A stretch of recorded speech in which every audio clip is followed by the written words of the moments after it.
How do Mime Artists, and welcome to some more main stages. Up today, the first one is Hippopotas, I don't know how to say it, Hippopotas, Hip, Hip, that one, the one you see on the screen. So what I've gone in with is pretty much just a full water team. Got Suicune just getting rid of the unbreakable blocks. There's Manaphy getting rid of the hippopotamuses. There is Shiny Gyarados as the Mega, just gets rid of itself, so something very much like the Gengar would do. And on top of that, Wailord, just as an attacker if the other ones aren't needed, or if I can't make any great ones for the other ones, that would just help. The skill for Wailord is that it increases for how many of the same type you've got on the board. So going in with a full water team is very helpful, as it can do quite a few hundred in one. It can, I think it's about 600, unless you're using an attack up or something like that. So it does quite a few, and it's good just to help attack when there aren't any disruptions on the board. In times like just now, there we go, doing 1200 damage, not too shabby. This stage isn't that difficult for the most part. Plus 5 moves helps a long way, as it has got a lot of health. The starting board is quite hard to get rid of. Disruption delay also very helpful on this, as the disruptions are quite constant, just every 1 or 2 turns, and they are somewhat perturbing. You've got Hippopotas, you've got unbreakable blocks. The Suicune can help for that, but it just helps a lot more to be able to get it. I did it a few times. I tried the item list, wasn't anywhere close to beating it, as it has got an awful lot of HP. But there we go, 3 moves left. The plus 5 moves definitely saved the run on that one. Then next up is Turtwig, going in with a full flying team, Salamence at the head, the Mega that we just beat in the last episode. This one is another puzzle stage, so just watch it a little bit closely. Feel free to pause it, go turn by turn, just seeing what you need to do, just to see each move and how to be able to beat it without screwing it up, as that'll take a lot of moves off you. You'll have to do it again. It definitely is best just to go this way. And then there you go, you're left with a couple of Turtwigs at the bottom, but if you've got Lugia on your team, Lugia can take them out the next turn very easily. This stage isn't that hard after you've beaten the puzzle. It's a little bit perturbing at times, but once you've got the Salamence online, it does wonders for this stage. There are quite a few unbreakable blocks. I couldn't think of any great unbreakable block Pokemon that are flying types. I just wanted to keep all flying so the Mega Salamence would be able to do what it needs to do a lot more easily. Beyond that, I've got a Tornadus, which is fine. It's another attacker. Its attack, I think, is risk taker, so sometimes does a little bit more, sometimes does a little bit less, and that's fine. For the most part, it'll do a good amount, and it's helpful just if you don't need anything ejected. The Rayquaza there, another very high power attacker. I think it's got Dragon Talon, which is another good attack. Another good skill just to have when the Salamence can't be going out, when you've not got enough on the board, or there's nothing to eject with the Lugia. And the only time you'll have anything to eject is that first turn. But there we go, 5 moves left on the Turtwig. Not too terrible in the slightest. A relatively easy stage. You might have to spend some coins like myself, but could be worse, and we will see worse coming up quite soon.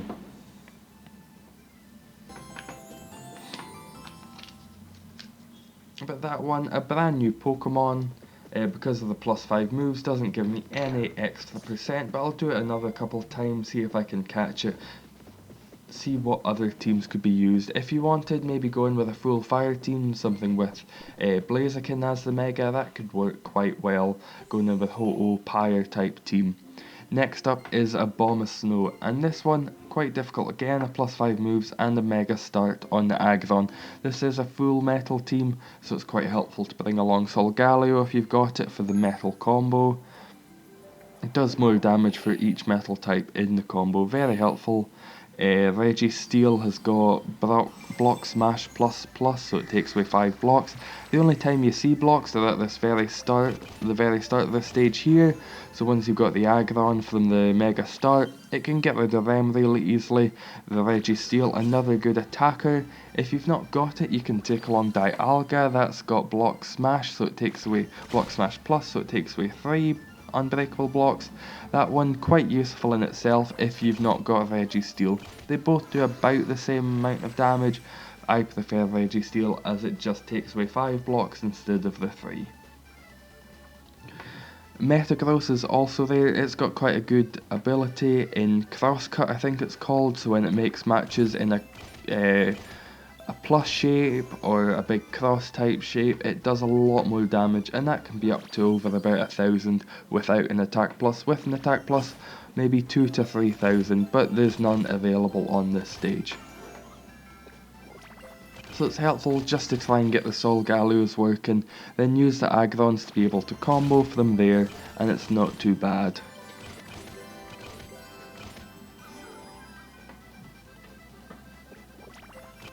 A lot of these new stages you will find will take a lot of coins. I think there's maybe 2 or 3 in this amount of 10 that took complexity -1, so a lot of coins will need to be spent on these stages, which isn't always the best, but that's just what you're getting when we're passing the 600 mark in the stages. All of them, most of them are incredibly difficult. And so it's still just trying to make combos, trying to use the Solgaleo as much as possible as the first attacker to be able to get its skill working. And there we go, the 5 moves left. So the plus 5 moves, not completely necessary, but just a nice safety blanket. It is only 1,000 coins, and it certainly makes me feel a little bit safer. The amount of times I've needed it, not used it, it's always just helpful if you think you might need it, if you might end up with just 1 move left, or maybe just a couple less than that. So next up is Cherubi, a nice 3 Pokemon stage, Gengar, Ho-Oh and Reshiram.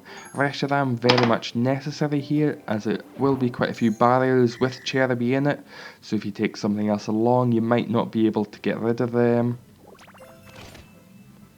Gengar, as you'd expect, always best one to take along to a 3 Pokemon stage, very helpful, don't need any items for this one.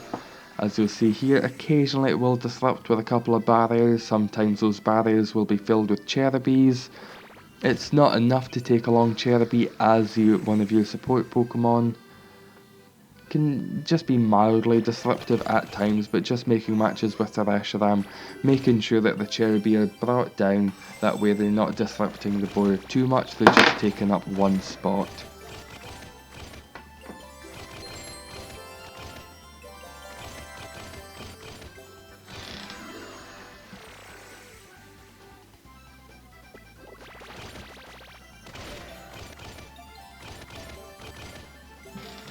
And another 2 moves left in the end. Not too shabby, and this is a Pokemon we've already seen, so there's no chance to catch it. If you've not already caught it, feel free to use it on this stage, feel free to go back to the other stage. Both of them are relatively easy, and you get a nice skill boost. Well, I got a nice skill boost on this one. Not that Cherubi is a Pokemon I use especially much. Next up is Banette, another plus 5 moves and a disruption delay. Almost all of these stages will take some amount of items, and surprisingly, for Banette, this one is somewhat difficult. The Gallade is there just for the block smash plus, as there will be quite a few unbreakable blocks on this stage, as well as later with the Lopunny. Using the Lucario there as the Mega, as it's quite helpful. A lot of the disruptions will come in straight lines, so just being able to use the Lucario as early as possible. I don't think it's necessary to use a Mega Start for this stage. If you want to, you'll probably S-rank it, no doubt. Meloette is there for the Nosedive, that way it can do a lot of damage sometimes. I don't think it went off in this run, but is a very helpful support Pokemon to have, especially when it's super effective against these normal types.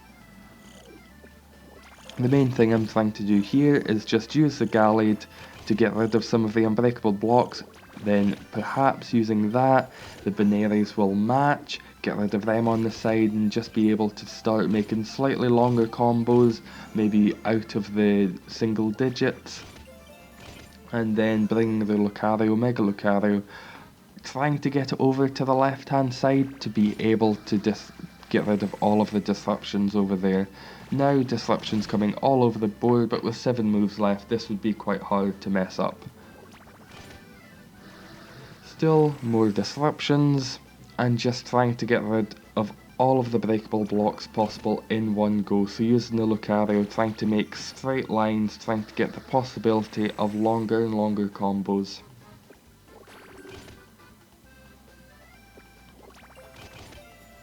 And there we go, yet again 2 moves left. It's becoming a theme on this channel, always 2 moves left with the stages.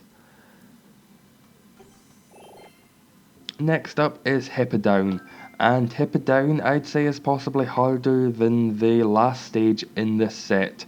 I had to use a complexity -1. I did this 5 or 6 times with different teams, with different items. I spent a lot of coins on this one, and by the end it was very hard, so I just went complexity -1. I thought, screw it, this is necessary, it was very much a frustrating stage to go up against. If you are going to use complexity -1, I'd recommend swapping out the Whalmer perhaps for a Manaphy, the one with eject plus plus. That way you'll get rid of all the Hippowdon that are on the stage. That way you'll just be able to use the Suicunes to get rid of the unbreakable blocks, and then the Swamperts to combo until the sun comes up. Once those are gone, the disruption delay will help, and it will just be able to stop most of the disruptions until the end of the stage. Not too difficult in this run, but my god, if you do this itemless or with just a couple of items, it's absolutely grueling. You need a +5 moves, a mega start, everything is absolutely necessary.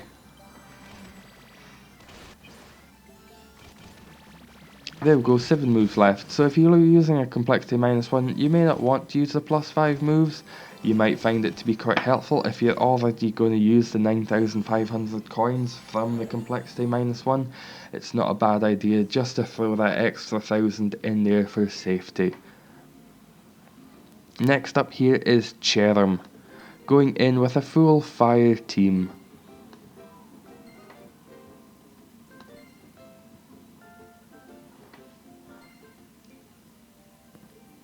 So using a +5 moves, disruption delay, and a mega start on this one. Very helpful to use those because the disruptions are, as you would expect, very disruptive on this stage.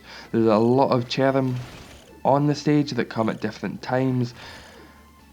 It's incredibly infuriating, so it's nice to just get them away as soon as possible, not need to worry about them. Get the ones down the sides, off the screen, use Reshiram to get rid of all of the ice in the first few moves, and then just combo until the end.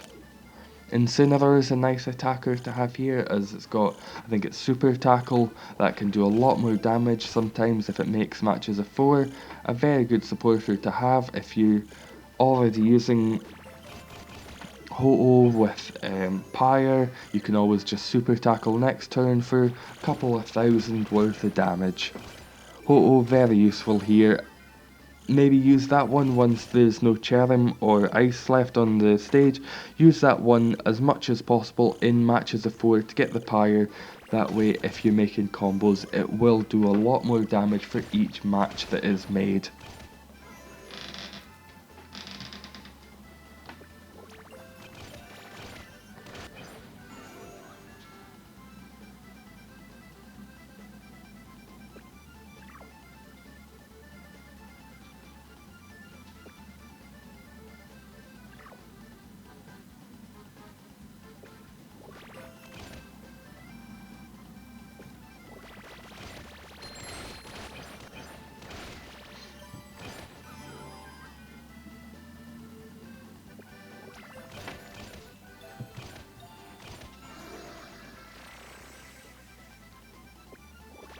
There we go, 5 moves left. So the plus 5 moves, not entirely necessary again, but as I've mentioned, it's just a nice safety blanket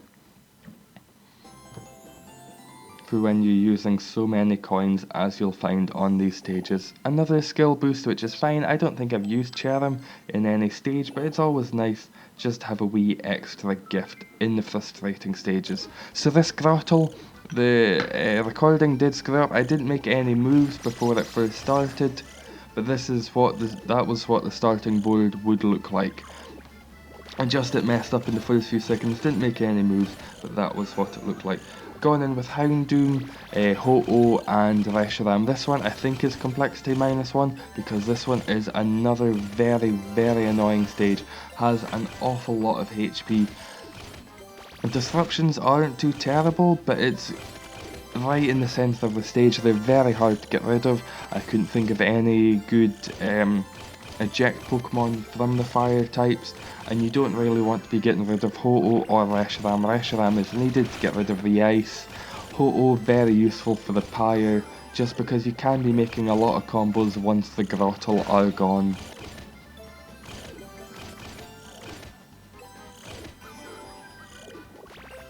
Mega Houndoom, probably not really necessary. It is if you're not going to be using a complexity -1. Houndoom is definitely the best, but if you're going to use a complexity -1, if you go with Blaziken, you'll have a lot more fun. It'll be a lot quicker.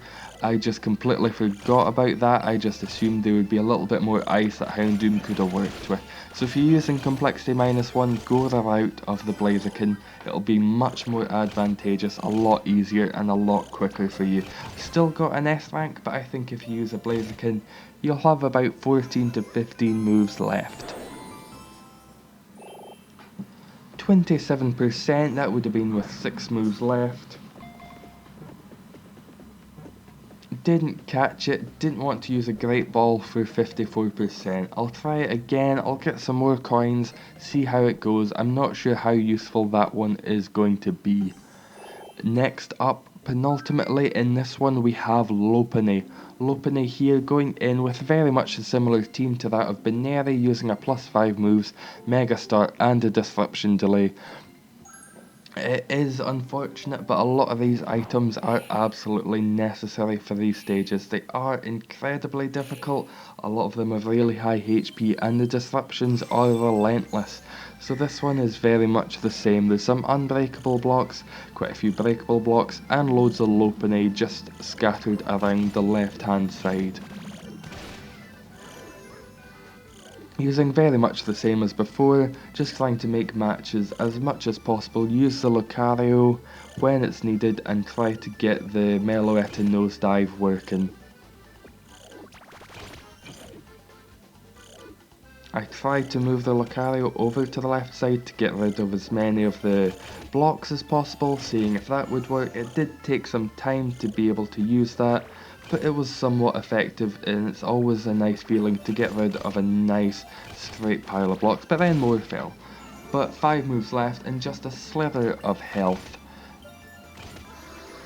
Banette's, the Lopunnies aren't really necessary to bring along. You could try it if you wanted to use some fewer items, but most of them are just on the left hand side, and there aren't enough to warrant bringing Lopunny along. But there, again, 2 moves left, a little bit frustrating, a little bit annoying, but a fine stage nonetheless. Last up is Abomasnow. Mega Abomasnow, one we've seen before, one we've gone up against before. So it's very much the same team as the normal Abomasnow, +5 moves, Mega Start, Disruption Delay, Complexity -1. The usual suspects you'd find for one of these Megas. And this one, when you're using all of those items, isn't too bad. When you're not using those items, it is bad. It's infuriating, and it will just take up the board with Abomasnows, with unbreakable blocks, with barriers, with breakable blocks. It will just completely drown out your team. So I just went full item run, most powerful Pokemon I could find, very much the same as before, trying to make matches with the Solgaleo, or trying to make cross matches with the Metagross. Just doing as much as possible, occasionally using Registeel is the first attacker if there were quite a few unbreakable blocks on the stage.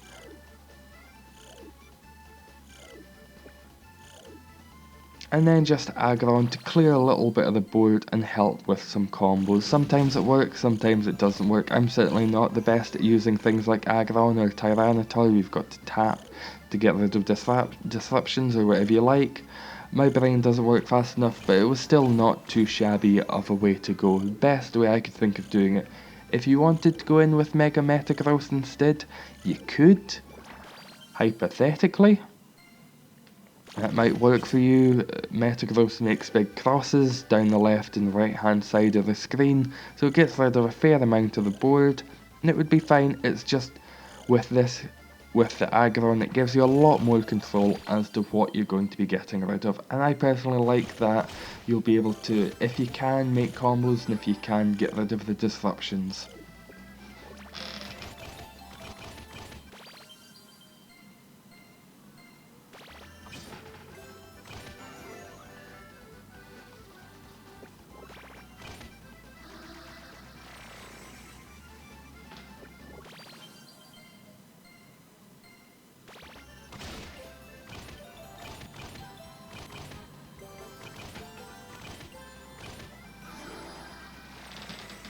So after it comes out, you will find some barriers, and there's no Pokemon on this team to get rid of the barriers, but that's completely fine. It's not too difficult. Once these barriers come up, it's mostly just at the start, and if you've not got the complexity -1, there's Abomasnow as your 5th support Pokemon. You've just got to be a little bit clever about how to make the matches, or it's not one of those stages where you use a complexity -1 and you're guaranteed a win. I was close. I think I came down to the last move. I was still able to beat it, thankfully, as some of these disruptions are a little bit in your face. There's a lot of HP to Abomasnow, so it's not a stage to be taken lightly. It will test you. It will take a lot of coins and a lot of work, a lot of thought going into it just to be able to make sure that you're going to beat it. Here, I could have done a couple of things, but I wanted to make a match just to make sure if there was a last move that I was able to make an Aggron match. I knew we'd be able to beat it, and didn't want to try something fancy in the second last move that wouldn't have meant that I was safe with the Aggron. And there we go, just a couple away. 6 combo for the finish, and that's the last main stage. That's a mega that we've already had. I can't remember if it was in the main stages or if it was a special event, but if you've not got it, you can have it. And there we go, you get a level up and a race max level for your troubles after spending umpteen thousands of coins. There we go, all stages clear and your colour changes to gold. But thank you very much for watching, Mime Artists. How do? Eggs! Eggs! E-double-G-S eggs!